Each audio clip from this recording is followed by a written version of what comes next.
Okay, it's the Bandit Guy here with another review. This time I'll be reviewing The Lord of the Rings: The Return of the King. So, where to begin?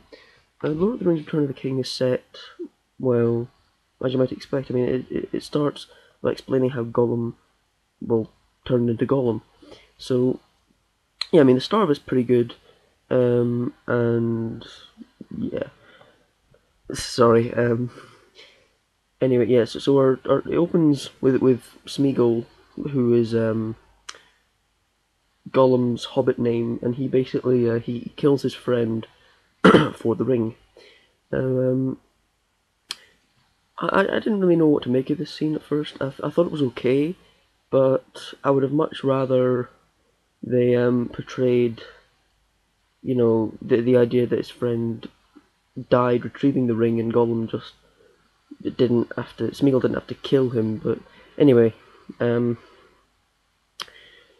it opens, or then it goes to our two main heroes, I guess you'll say, Frodo and Sam, who are obviously trying to destroy the ring. And it's yeah, I mean it's an okay scene, but I mean I felt they could have left that out in the edit, but whatever. Okay, and once all that's done, then it obviously tells you it's the Return of the King, and we open on Isengard, as you know, that's all been flooded by the Ents and the attack. And yeah, so we see Saruman at the top of his Tower of Orthanc, and you basically I just love Christopher Lee in The Lord of the Rings. I think he's such a great actor. Anyway, and his first line to Theoden is just, well, I'll just say for you now. You have fought many wars and slain many men, Theoden King, and made peace after that. Could we not have counsel together? Could we not have peace? And it's so epic. Anyway, yeah. So after a bit of very interesting discussion, then we get Saruman getting a bit angry, saying, "Save your pity and your mercy. I have no use of it." And he tries to set Gandalf on fire, but obviously Gandalf is now Gandalf the White, much more powerful. He doesn't burn at all, and he breaks Saruman's staff. And then yeah, that's pretty much the end of Saruman. And so yeah, this is just me going with the story. My thoughts on this scene were, especially when he drops the Palantir stone into the water. I thought it was just maybe a wee bit obvious. Like, I'd much rather it was already in the water, like it had fallen from Orthanc with Saruman and no one had noticed, except Pippin, obviously. But yeah. Anyway, so we after that we get to the Gold Hall, and another one of these epic journey scenes, and then yeah, it's just really Pippin's mistake by wanting to see the eye again, or the Palantir. Sauron is obviously there. He takes command of Pippin and basically begins to attack him, basically through the orb. Now, I don't know how that would really work, because aren't you supposed to just see things through the Palantir? Well, I won't question logic, but it just seems a bit odd to me. Anyway, yes, our main focus then obviously is on where is Sauron going to attack, and they do a great way of setting this up, which is when after Saruman dies, Gandalf is like, send word to all our allies in every corner of Middle-earth that still stands free. The enemy moves against us. We need to know where he will strike. That sentence there pretty much sums up what the plot is. And then Pippin, he sees the White Courtyard with the White Tree of Minas Tirith and the White Tree of Gondor. And so they assume that Sauron's attack is going to be at Gondor, which I'm not really sure why, because I mean, although like whoever sits on the throne of Minas Tirith essentially sits on the throne of men, and that's why Aragorn is the heir of Elendil and all that good jazz. But I mean, if I was Sauron, I would most likely have probably gone to attack sort of Mirkwood and the elves, because I mean, Sauron already has a fortress in Mirkwood from my Hobbit reviews, so why doesn't he just concentrate his forces more on Mirkwood and then maybe pushing onto the dwarves, reclaiming all lands north of him, because he already has all lands south and east on his side. If he gets all lands north, then he can focus all his attacks, meaning every single bad guy in Middle-earth, Rune, Harad, goblins, himself, and his armies of order on Gondor, rather than splitting his forces, which, is a bit silly. Anyway, yes, so once all of that's done, in terms of what happens next, I think it's a bit cliched, because Rohan obviously tries to summon an army to help, attack Minas Tirith, or attack the orcs and save Minas Tirith. But anyway, Aragorn takes the road to the Dimmolt or the door under the mountain, to try and call up an army of the dead to assist them in wiping out the orcs and all that stuff. But I mean, I just think it's a bit like, you kind of knew that was coming in a way, because the way they set it up is it's way too obvious. I think my next primary concern about the whole movie is Denethor, because in the books he wasn't as bad as they made him out to be in the film, but I mean, in the books he was actually, his decision to go to Osgiliath was out of good measure. He was concerned about Minas Tirith, and he didn't send just, like 2 lines of cavalry. He did send a full army, but I think what they were trying to point out in the movie was that Denethor had become corrupt, and so he was blinded by his stupidity and corruption, and that's why he sent Faramir out to Osgiliath. But it doesn't match the books, and it just annoys me a wee bit. Anyway, back to our main heroes, Frodo and Sam. They are obviously being betrayed by Gollum, and here's another scene that annoys me, is when Gollum is convincing Frodo that Sam wants to steal the ring, not him. It's nothing to do with Gollum, it's all Sam's fault. But I think this scene, it annoys me, because what logical person would trust their friend that they've known for 30 plus years over some little creature that they just happened to found in Emyn and Mule? I mean, I think it really annoys me, because no logical person would do that. And it just makes me, think, I mean, what were you thinking, Frodo? I mean, obviously you're going to be betrayed by this little scangly creature that you call a guide, but I mean, whatever. So anyway, Gollum leads Frodo into Shelob's lair, and now, I didn't explain this in my past Hobbit, or like in the Hobbit review, but Shelob has another name, and that's what the riddle was about in my last review. Shelob's second name is Argoniant, and that leads you to understand, Shelob is the gigantic spider, and she gives birth to the spawn of Argoniant, and they attack Mirkwood in The Hobbit. Anyway, yeah. So back to Return of the King. The Witch King of Angmar never really came into his own in any of the previous films, but in Return of the King he really comes into his own. I mean, he is really badass. I mean, if you look at his helmet, it's like you immediately get a sense of, you don't want to mess with him. He's a total badass, and so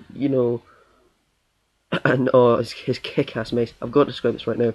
During the big battle, when Gondor's fending off the orcs from Minas Tirith and Rohan are attacking from the flank, I guess, and all this battle's going on, Eowyn gets knocked off her horse, and she defends Theoden from being eaten by a fell beast, and then she fights the Witch King.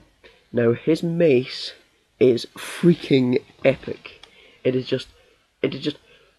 It's so impractical for any normal person to wield. It's just, how do I describe it? Imagine a mace, but instead of having a spiked ball on the end, you've got a massive big block of concrete. That is what it's like. That's what the equivalent of in terms of its size. And I see the film, and honestly, if you haven't seen Return of the King, go out, buy it, watch it, Netflix, see it. It's worth it, totally. And especially for that scene with the Witch King. And now, I know I've talked a lot about the film, but I have to mention this one last thing. Legolas taking down a Mumakil on his own. That is probably one of the greatest scenes in movie history ever. It is a must-see. And it's just, it's so, and the music that's playing when he does it is just, it's so well set up. And then at the end, when Legolas is riding down its trunk and it falls over on its left side, Gimli says, "It still only counts as one," which was just so funny. Anyway, yeah. Now I'm gonna pause for telling you about the film and do a little bit of reviewing. Do I like Return of the King? Yes, I'm a huge fan of Lord of the Rings.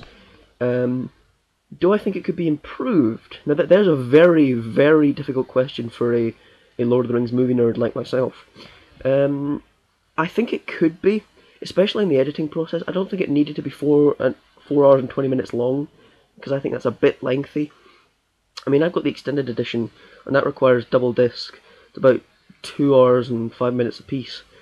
And then obviously there's 5 endings at the end, but I think they could have cut down, like on the ending, which was, they had 5 endings. They had Frodo and Sam casting the ring into Mount Doom and then escaping. They had Frodo being relieved in Rivendell and meeting up with the Fellowship. They had the ship that was taking Frodo and Gandalf away across the sea to the Undying Lands. And then they had the fourth ending, which was Sam getting married and all the hobbits having a nice time. And then the 5th ending was Sam having kids. So, I mean, I think that one about Sam having kids and Sam having a marriage, they could have taken that out and just ended it with the ship sailing off to the Undying Lands. But oh no, Peter Jackson suggested that we keep it going because so much of his life was demanded on the Lord of the Rings franchise and series and trilogy. So, you know, I mean, I think they could have cut down on that.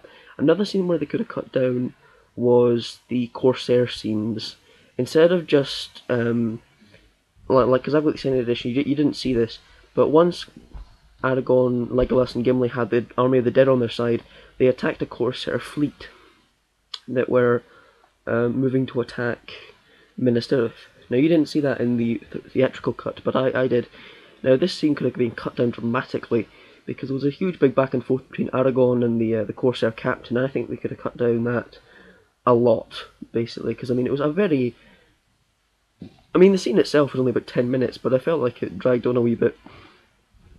Anyway, in regards to the big battle outside the gates of Minas Tirith, it is epic. I mean, if you imagine there were 10,000 Uruk-hai at Helm's Deep, there's maybe 250,000 orcs outside Minas Tirith. It's a much bigger army, and I think this is one of those situations where it's probably one of the biggest armies ever formed, regardless of fantasy or real life or otherwise. And it just... and the graphical situation they used to make those 250,000 orcs, they used like it was like a really, really powerful series of computers that are about the same size, maybe 50 file cabinets. I mean, it was a huge computer room, and they generated all these orcs, and oh goodness, I mean, that is seeing the massive army is a must see, and it does its job of intimidating you, even though orcs, as we know, can be slain quite easily. 250,000 of them kill many a person. Anyway, oh yeah, and when the 6,000 Rohan cavalry charge at the orcs, you can see the look of terror on Gothmog's face. Now, he's that orc with sort of the weird brain bit sticking out of his shoulder, and his left hand's a bit crusted, and his left eye's all mashed over. That's Gothmog. He's the orc commander, and you can see the look of terror in his face when the Rohan cavalry are charging at them, and it's just like his right eye goes massive, and he's just like in his brain he's probably going, oh bollocks. And it's one of those scenes where, you know, you can just imagine what he's thinking. I mean, in terms of they weren't expecting, they were just expecting to have to take Minas Tirith, and that would be pretty much the end of the battle. But oh no, Rohan have come with their 6,000 spears, as Theoden says. Right, now moving on with another epic scene, which is the Mumakil. They are epic. I mean, talk about your movie moments and your movie drama. I mean, if any movie has drama, it's when Theoden stares at the sort of 17 Mumikil in a row and just his face and just the chief guy going. That's his horn sound. Worst impression you'll ever hear of a horn. Anyway, I mean it's pretty scary, and then you see all the wee orcs running for their lives, and then when you get an actual look at the Mumikil, he's like. Now, people have suggested that the Mumikil are elephants. There is significant difference between a Mumikil and an elephant. An elephant is maybe about sort of 12, 14 feet tall, weighing in about 5 tons. A Mumikil is about 60 feet tall. A Mumikil is basically a Balrog equivalent sized elephant, who weighing in at probably about 30, 40 tons. So Mumikil are significantly bigger, and obviously they have the huge towers filled with Haradrim on their head. Anyway, the last point I was going to make in terms of the battles is the battle outside the Black Gate, which is about 20 minutes before the end of the film. And making of this scene, do you remember when, if you've seen the movie, do you remember when Aragorn was attacking the troll? If you know what that scene was originally for, comment below. I'd love to hear what you think. But if you've seen the behind the scenes, it'll be a pretty obvious question. But to people who haven't, just have a guess. Have a guess what that scene with Aragorn and the troll was originally intended for. Anyway, moving on to the actual review. And I know I was doing a wee bit review segment earlier, but this is the actual review now of the whole movie as a whole. It's a great movie. My opinion is it could be improved with a bit more fine editing. Would I recommend it to anyone? Yes. Would I recommend it to my arch enemy? Yes, because it's a great film, and regardless of how much I would hate the person, he should still watch it because it's epic. Do I feel that the characters developed much by the end? Yes, Frodo has developed tremendously, and so has Aragorn, developing himself from this cloak and dagger ranger into the true heir and king of Gondor, and the power of men has returned to the world, and the white tree of Gondor, and so on. Anyway, yeah, I think it's definitely a good movie worth seeing, and there is a lot of character development in terms of even Gandalf develops from being this sort of stern wizard into respecting mankind, because Gandalf never had much respect for men in the past. I mean, obviously he's a wizard and he doesn't need to, but I mean, it would have been nice to sort of see Gandalf be a bit more respectful to men, but anyway.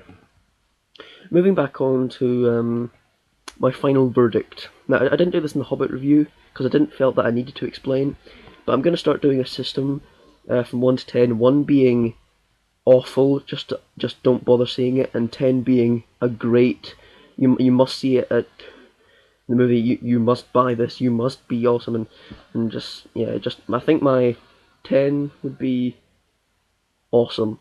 I think that's the only word I can use to describe it. So 10 being awesome, 5 being sort of meh, sort of it's okay, but and 1 being just awful. I think The Return of the King, Lord of the Rings: Return of the King, I think comes out in about a 9 for me, a 9 out of 10. Now, although I love the movie franchise, I mean, as looking at it from a non-biased perspective, it's not worth a 10. I mean, I can name one film that I think might be worth a 10, and I might do a review of it later on in my days. I think there's only one movie that I actually know that's be worthy of a 10, and that's probably I've just forgotten the name of it. It'll come to me in a second. Anyway, yeah, Return of the King comes in at about a 9 out of 10. Definitely, it's a good film, and if you can get it for like under £8 for the special edition as I did, then you're doing pretty well. And yeah, I mean, I think that's pretty much all I've got to say about the Lord of the Rings: Return of the King. If you like my stuff, subscribe and comment. And yeah, I've been the Banter Guy, and just something. Is there anything else I want to say? Oh yeah, the one I would give a 10 to would be Jurassic Park 3. That's definitely a 10 for me. I don't know what it is for you, but for me, Jurassic Park 3 comes in at a 10. So yeah. Anyway, I've been the Banter Guy, and I'll see you guys later. Comment and subscribe for more.